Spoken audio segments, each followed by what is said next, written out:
Protests have erupted across parts of the country over the UGC's promotion of equity in higher education institutions regulations.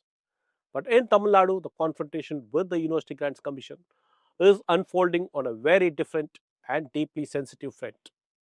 A UGC circular advocating the teaching of an additional Indian language in universities and colleges has triggered a fresh political and cultural row. Tamil Nadu has outright rejected the recommendation, insisting it will continue with its time tested two language policy. So, what exactly does the UGC circular say, and why has Tamil Nadu pushed back so strongly?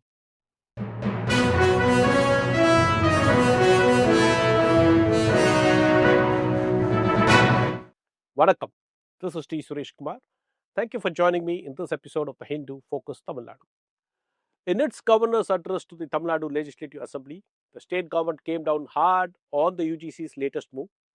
It described the circular as an indirect attempt to impose Hindi and urged the union government not to implement it. Now, language in Tamil Nadu is not just a medium of instruction. It is a question of identity, history, and political legacy.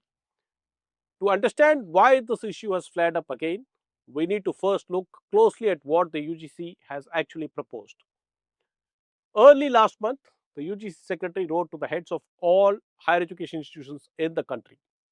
The letter urged them to implement in letter and spirit guidelines titled Learning One More Bharatiya Bhasha.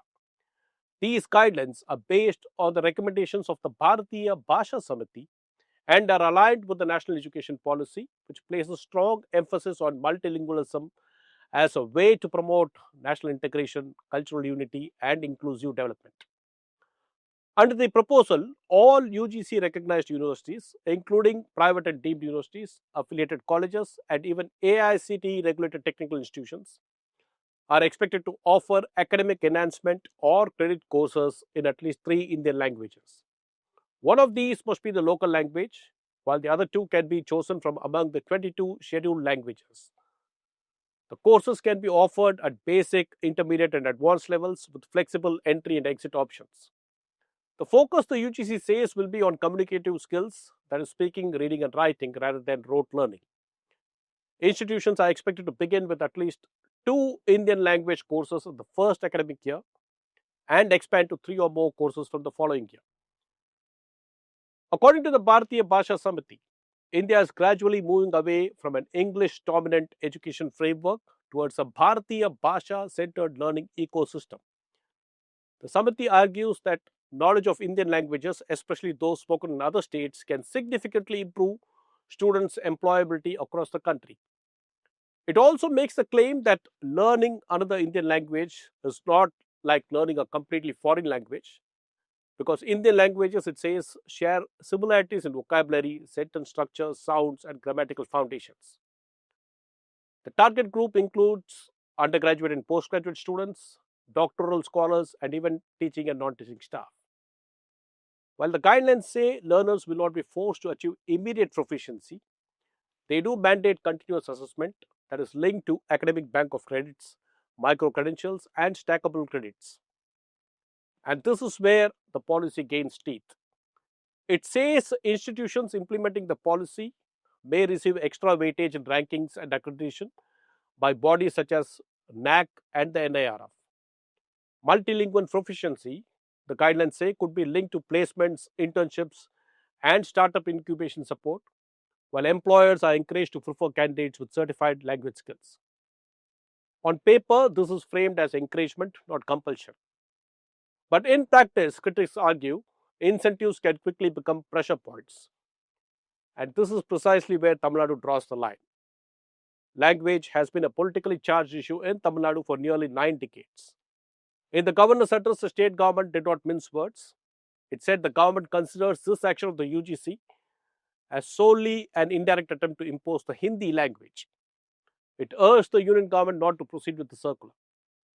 The state also reminded the centre that the assembly has repeatedly adopted resolutions opposing imposition of Hindi.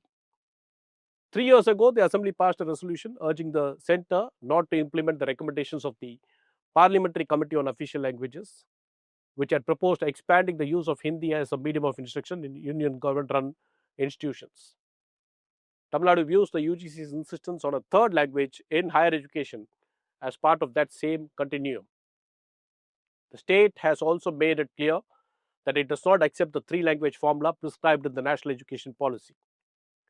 Even when funds due under the Samagra Shiksha scheme were withheld, resulting in an additional financial burden, the government maintained its position. The Tamil Nadu state education policy reiterates the two-language formula, Tamil and English, which was first articulated by Chief Minister C.N. Annadurai in 1968. As the governor's address put it, when it comes to protecting Tamil language, which is inseparable from our life and emotions, there can be no room for compromise. This is not the first time Tamil Nadu has locked horns with the UGC over the language issue. In 2014, then Chief Minister Jayalalitha strongly opposed a UGC circular promoting Hindi in undergraduate courses in state universities. She declared that any attempt to impose Hindi would be thwarted, calling the move illegal and non-binding on state universities. Her position was unequivocal. Hindi cannot be imposed on non-Hindi speaking states. Today, Chief Minister M.K. Stalin continues that resistance. On Language Martyrs Day recently, he declared that there was no space for Hindi in the past, nor is there now, nor ever will be. The Tamil sentiment among us will never die, he said, adding, let us continue to oppose the imposition of Hindi. So here is the crux of the debate. If the UGC circular is about promoting all Bharatiya Bhashas, why is it widely perceived as a push for Hindi? Critics point to the terminology and symbolism embedded in the guidelines. Now look at the labels: Bhasha Bandhu, Bhasha Doot, Bhasha Mitra, Bhasha Prerak. And take a look at the platforms like Bhasha Seekan and events like Bhasha Utsav. These are Hindi constructs, not linguistically neutral pan-Indian terms. Tamil Nadu's concern is simple.